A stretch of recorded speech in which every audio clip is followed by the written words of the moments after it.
Tras el gran diluvio, Noé y sus descendientes comenzaron a repoblar la tierra. La humanidad, aún unida en lenguaje y propósito, se extendió rápidamente por las fértiles tierras del oriente. Fue en las llanuras de Siner, una vasta región fértil entre dos grandes ríos, donde los hombres encontraron un lugar ideal para establecerse y prosperar.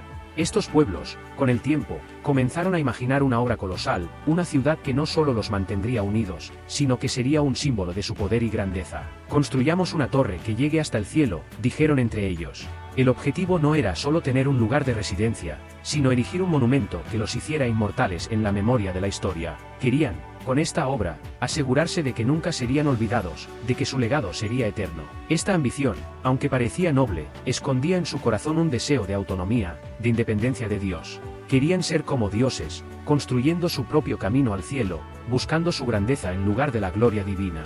Y así comenzó uno de los proyectos más ambiciosos de la humanidad, la construcción de la Torre de Babel.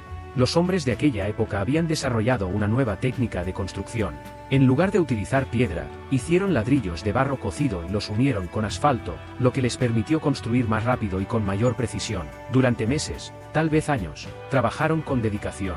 La torre comenzó a elevarse, convirtiéndose en un monumento que no solo podía verse desde lejos, sino que también simbolizaba la unidad y la capacidad del ser humano para lograr cualquier cosa si trabajaba en conjunto. Pero a medida que la torre crecía, también crecía el orgullo en los corazones de los hombres. Se olvidaron de su dependencia de Dios y empezaron a creer que su poder era ilimitado. El eco de sus propias palabras y logros resonaba en sus mentes, alimentando una falsa creencia de autosuficiencia. No necesitarían más a Dios, pues estaban forjando su propio destino. Sin embargo, Dios, desde los cielos, observaba. Con una mirada sabia y justa, vio los peligros que esa ambición desmedida traería a la humanidad. No era solo el deseo de construir una gran torre lo que preocupaba a Dios, sino lo que esa obra representaba, la creciente arrogancia humana, la idea de que podían controlarlo todo sin su creador. Dios dijo: si como un solo pueblo que habla el mismo idioma han comenzado a hacer esto, entonces nada de lo que se propongan será imposible para ellos. Esta declaración no hablaba del poder físico de la humanidad, sino de su peligro espiritual.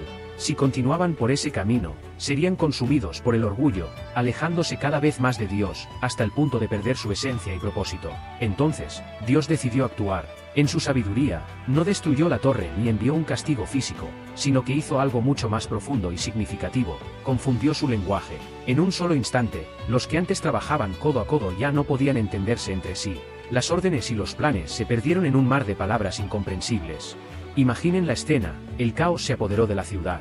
Los trabajadores, que hasta ese momento hablaban el mismo idioma, ahora balbuceaban sonidos que les resultaban extraños. Un obrero pedía ladrillos y recibía piedras. Otro intentaba coordinar el transporte de materiales, pero sus órdenes se convertían en murmullos incomprensibles. La cooperación, que había sido su mayor fortaleza, se desmoronó rápidamente. La gran torre, que una vez fue símbolo de unidad y ambición, quedó abandonada. Lo que comenzó como un proyecto monumental terminó en frustración y desunión. Las familias y las tribus, al no poder entenderse, se separaron y comenzaron a dispersarse por toda la tierra.